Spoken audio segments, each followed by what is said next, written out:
Hey everyone, and hello AnyMen8. Thank you for asking me this question. That's the topic of this video. I was going to end up doing this anyways. Here's the question. Hey, I've been looking to do an AX15 swap, like you.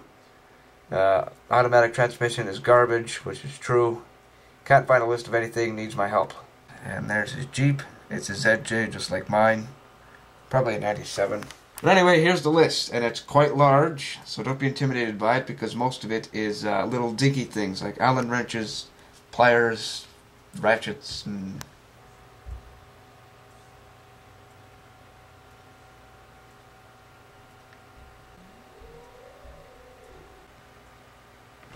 parts, modifications, and redneckifications, I like to call it.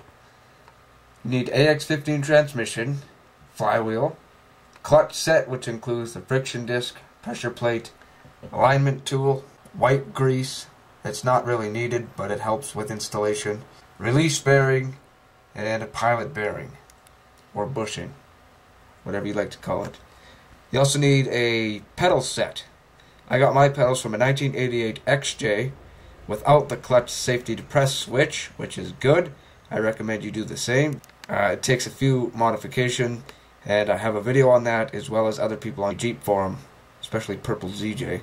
And you need a crankshaft position sensor, because the one from the auto to the standard is different in length, and it will not work. Mine was, I think, CSS716. CSS is crankshaft sensor, they call it, at Parts Source. Shift boot, shifter, lower boot, shift knob, stuff like that, if it doesn't come with your transmission. Master and slave cylinder, which can be bought at Rock Auto.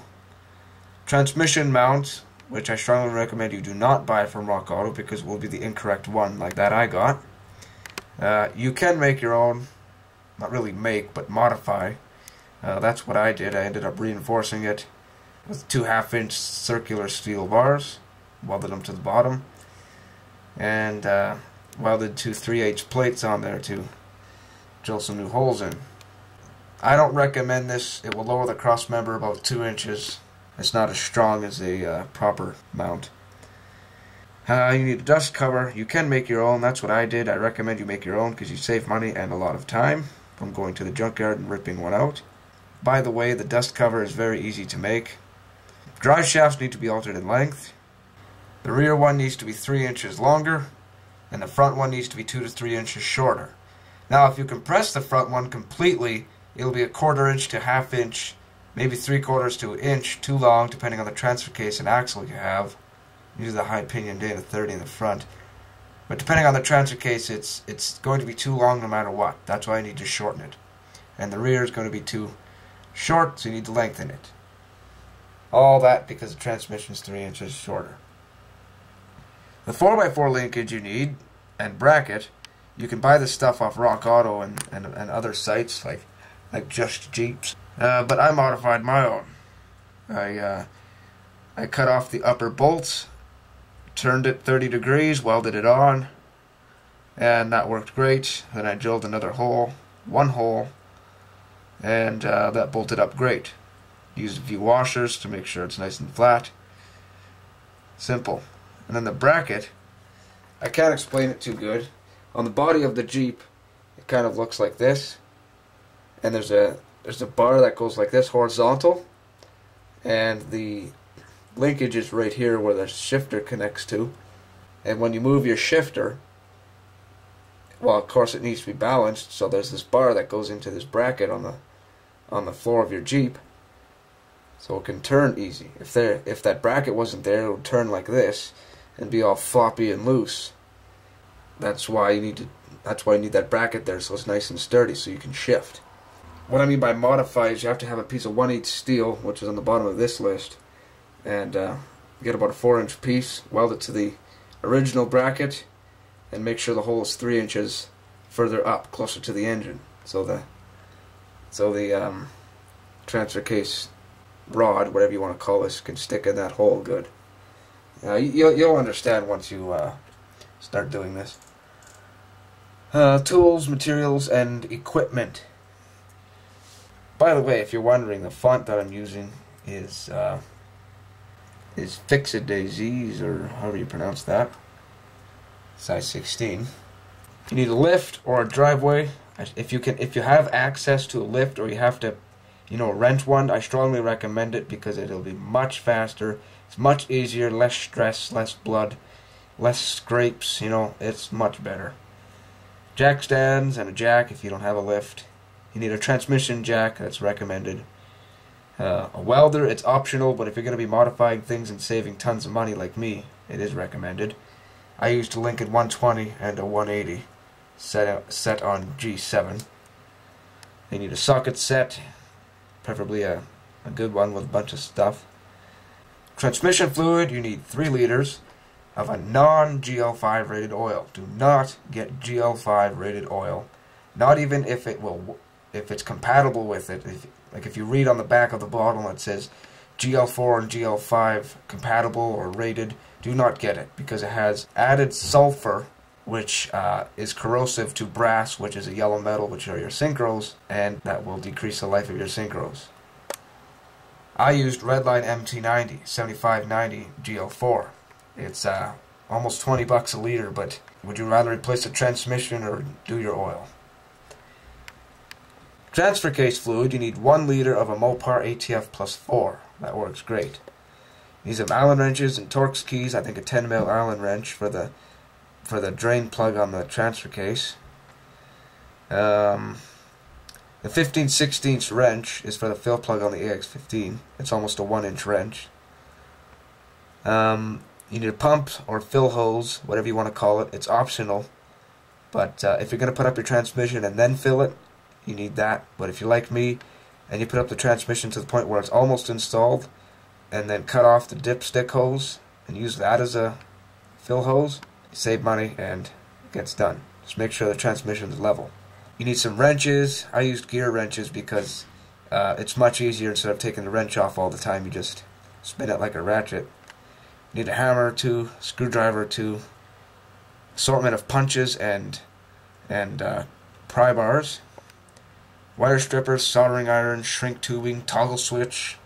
All this electrical stuff is for the toggle switch, which is for grounding and ungrounding the neutral safety switch. I talked about that in another video. You can look it up on my channel. You need some wire the same thickness as the NSS wire, which is the neutral safety switch. But I do recommend you get shrink tubing. It's much easier to work with and it looks nicer and it's all around better. You need electrical tape and duct tape. A turn handle ratchet is optional, but it does come in handy a lot, especially if you don't have any swing room. I'll show you what that is here. I don't know what the actual name is, but I call it a turn handle ratchet. The reason I call it turn handle is because you can take the handle, and if I get it in the light here, you can turn the handle either way and the ratchet will spin.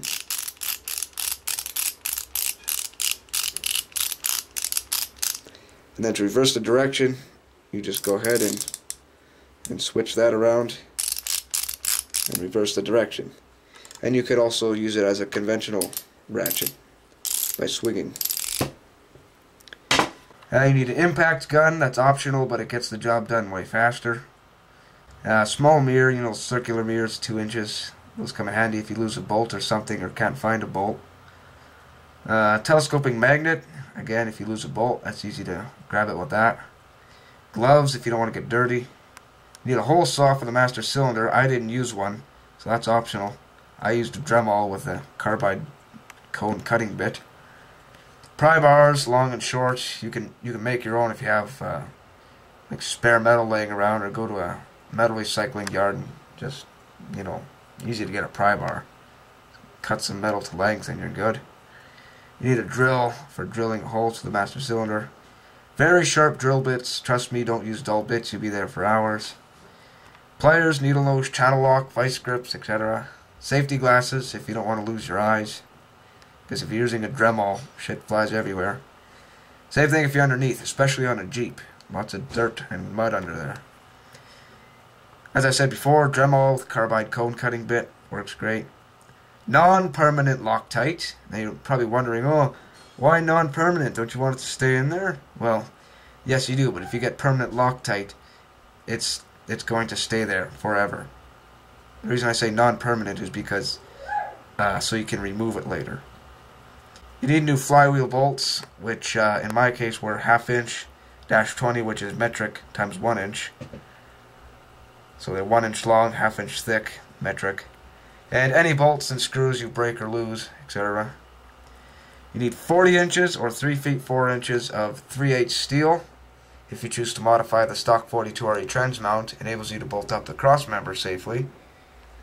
So you cut 5 4-inch pieces, drill 2 holes through each, so you can put new 2-inch to 2.5 inch bolts through to bolt up the cross member safely.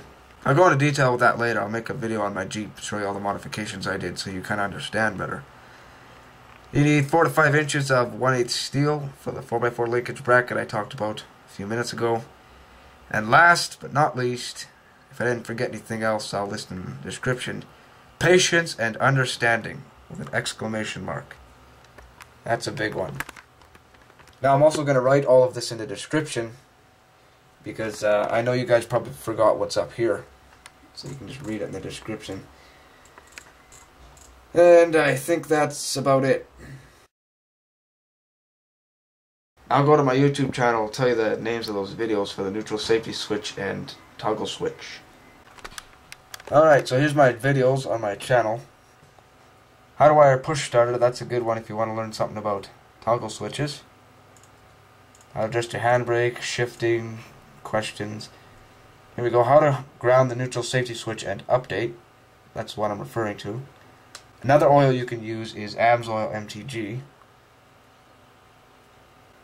I also got a bunch of videos on things not mentioned in the write-ups, like on Jeep Forum, Mall Crawling, and Jeeps Unlimited. How to modify crankshaft position sensor. I don't recommend that because I wrecked mine and I had to spend $186 to buy a new one. I just say buy a new one. That's all. That's the only way. I've got 5 things not mentioned in the write-ups videos and a bunch of other AX15 stuff. So I know this video was a bit long, but hopefully it helped you out. Enderman8, if that's how you pronounce your name. I hope you go through with this. It's a great swap. If you need any help during it, I can help out and provide answers to your questions. So, until further news, I shall talk to you later.